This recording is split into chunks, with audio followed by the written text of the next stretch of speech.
Assalamu alaikum. My name is Tanzila. Today my presentation topic supply chain management. Supply chain management, the most usable key of the business. हम देखते हैं कि हमारी company में supply chain management का क्या role है। हमारी कंपनी एग्रो फूड 2005 में पाकिस्तान में लॉन्च हुई। जैसे कि हम जानते हैं कि एग्रो फूड और बेवरेज की कंपनी है और इसका सीईओ एहसान ज़फ़र सैयद है। इसके की प्रोडक्ट जो है वो मिल्क फूड एंड ऑल पर तरंग इसके की प्रोडक्ट है। इनकी जो एक्सेस है वो healthy and tasty product for consumer के लिए हेल्थी प्रोडक्ट तैयार करना है। जैसे कि ये कंपनी ऑपरेट करती है फूड को, तो इनका जो ऑल पर और तरंग ये इसके मोस्ट प्रोडक्ट है। तो इनका ज़्यादातर रिलेशनशिप फार्मर और कंज्यूमर के साथ ही होता है। अब हम देखते हैं इंडस्ट्रियल लैंडस्केप में आ जाते हैं। इंडस्ट्रियल लैंडस्केप में इन्हें चैलेंजिंग का सामना करना पड़ता है, जिसमें वाटर क्राइसिस हो जाते हैं। जैसे कि इंडस्ट्री को मतलब इशू वाटर के रिलेटेड इशू फेस करने पड़ जाते हैं। स्कर्सिटी और पोल्यूशन के अबाउट करने पड़ जाते हैं।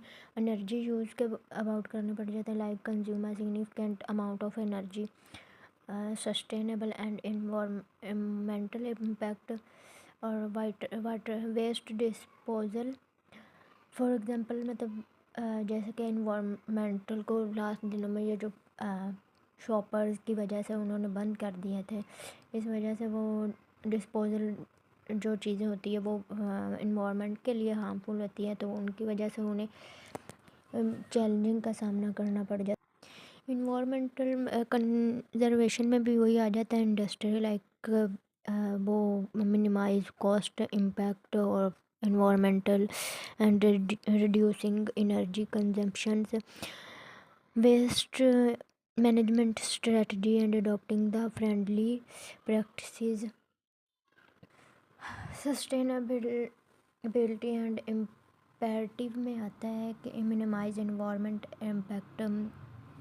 वही बात के energy consumption, implementing waste management strategy और फोस्टर सस्टेनेबिलिटी फार्मिंग में आता है कि जितना अच्छा इकोसिस्टम होगा, मतलब सपोर्टिंग एग्रीकल्चर हो, मिनिमाइज हार्मफुल इकोसिस्टम हो, मतलब ऐसी टेक्निक हो जो organic farming, crop rotations and water conservation, ये सब एक ऐसा मतलब जो माहौल को इम्पेक्ट ना करते हो, इस तरह का इकोसिस्टम इन्होंने तैयार किया हो। इंश्योर प्रोडक्ट ट्रांसपेरेंसी में आता है कि emphasize the importance of providing clear and accurate information about the product, including the origin, production process and environmental impact। ये सब इसमें मतलब एक कंज्यूमर को क्लियर बताया जाए कि इसमें बिल्कुल मतलब उनका माहौल साफ, नीट एंड क्लीन है। ऑब्जेक्टिव में आता है create a sustainable supply chain model में इसका डिज़ाइन क्या होगा, इसका इम्प्लीमेंट क्या करेंगे इसका सिस्टम को, इसकी प्रोडक्शन कैसे होगी, डिस्ट्रीब्यूशन ऑफ गुड्स कैसे होगी, minimise negative environmental social impact ये कैसे कम कर सकते हैं, इसके फैक्टर को मतलब रिसोर्सेज को कैसे यूज़ करते हैं, रिसोर्सेज के फैक्टर को कैसे यूज़ करते हैं, इसकी लेबर। अब हम देखते हैं थ्योरेटिकल फ्रेमवर्क में आता है टीबीएल को हम अगर जो कि लॉन्ग टर्म फाइनेंशियल सक्सेस है, और फिर इसको इन्वायरमेंट में भी कहा जाता है मिनिमाइज इन्वायरमेंट इम्पैक्ट। बार बार वही चीज़ें आ रही है। क्लोज लूप सप्लाई चेन, और इसमें वही कर focus on designing and managing the flow of the product and materials, minimise waste and maximise resource utilisation. जैसे कि की principle include recycling, using reusing material to create new product, reusing product or their components multiple times, repair and recondition product for the reuse, disassembling product and recovering valuable component for reuse. Sustainable framework, theoretical framework हम हमें help करता है company achieve to sustainable goal by considering the social and environmental impact alongside economic viability and by adopting economy principles. Focus on recycling and reducing the waste. Tools and technologies में हम देखते हैं कि IT sensors monitor energy and logistic. इसमें देखते हैं कि हम sensor and device collect and transmit data वायरली, हम कैसे डाटा करते हैं। Monitor energy consumption in facility and during transportation, track the locations and condition of good, improving logistic and reducing waste to spoil और डिले। और blockchain enhance transparability में blockchain sources transparent and decentralisation, digital ledgers हम कैसे use करते हैं। टीमीएस में हम देखते हैं transportation management system software help business manage their transportation operations. It can be use plan and optimise rules, reducing fuels consumption and emissions, improve delivery efficiency and reduce transportation cost. Global best practice में हम Engro food का intro overview लेते हैं। Global best practice में आता है ये Nestle, Unilever, डेनवन। और नेस्ले के सस्टेनेबल एग्रीकल्चर बहुत सस्टेनेबल है, उसके जो फार्मिंग प्रैक्टिस है वो बहुत जो विद इन सप्लाई चेन वो बहुत इनिशिएटिव है। और उसका जो रॉ मटेरियल है वो रिस्पॉन्सिबल एंड रिसोर्सिंग जगह से लेते हैं। Unilever blockchain for transparency. This refers to Unilever use to blockchain technological to enhance transparency and a supply chain. It can verify sustainable claims and ethical sources, build consumer trust and accountability. Proposed methodology में हम farmer partnership देखते हैं, training and initiative के हम अपने जो fostering strong relationship है with farmer, ये कैसा हमारे फार्मर के साथ रिलेशनशिप कैसा है, फार्मिंग प्रैक्टिस कैसी है, offering initiatives to adopt the method वो कैसा है, हम उन्हें फाइनेंशियली प्रोवाइड करते हैं या नहीं करते हैं, और सस्टेनेबल तकनीक हम यूज़ करते हैं नहीं करते, ट्रेनिंग प्रोग्राम देते हैं नहीं देते, topics like soil health water reduce करते हैं या नहीं करते। इन शॉर्ट के हमारा multiple approach to addressing sustainability कैसी है, challenging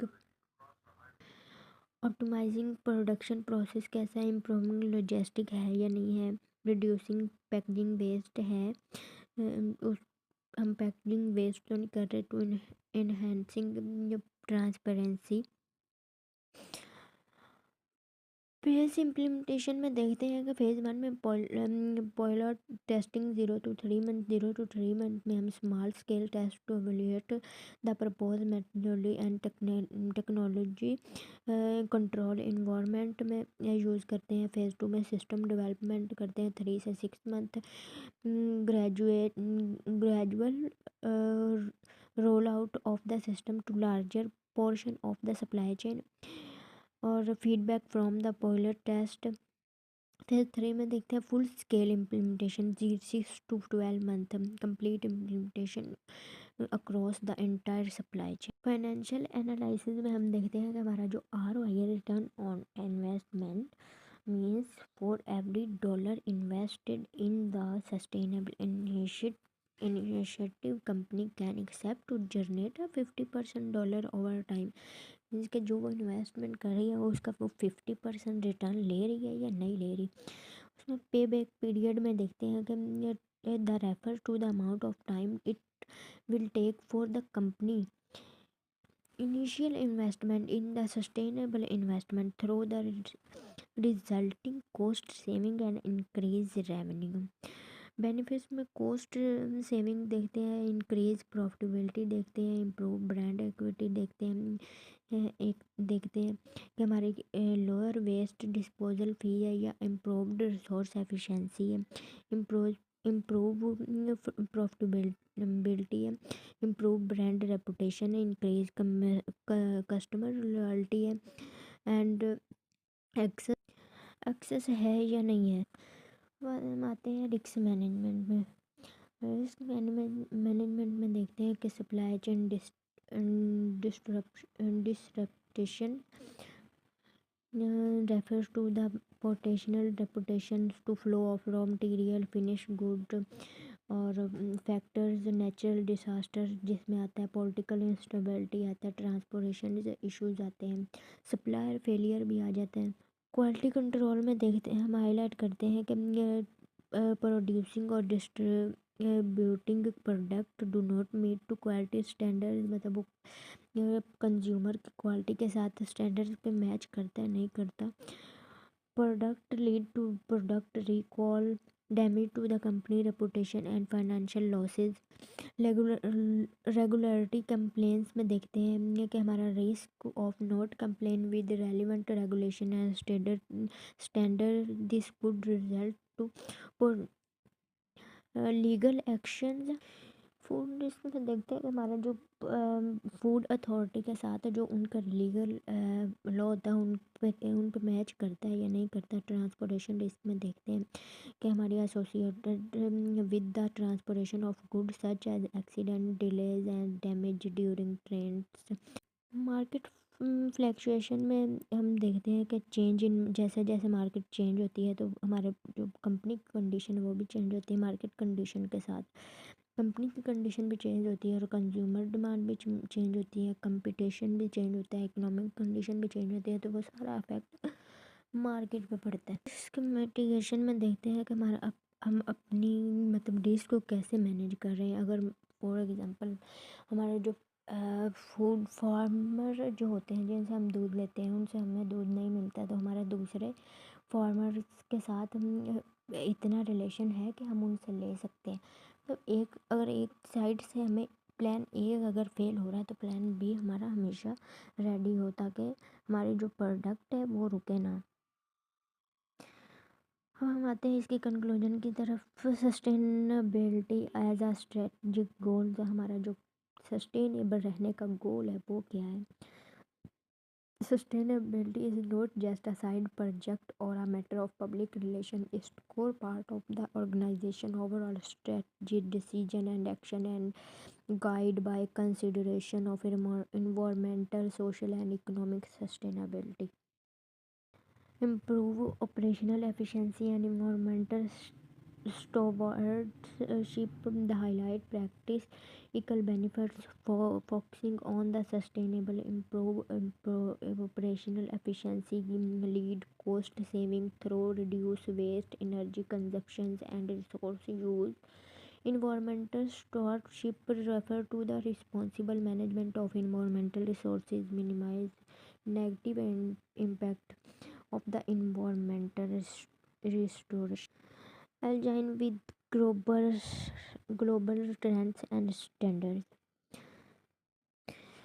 This mean with international best practice and standard related to sustainable reporting framework, specific certifications, sustainable development goals, all over strategy devices, operationals and inform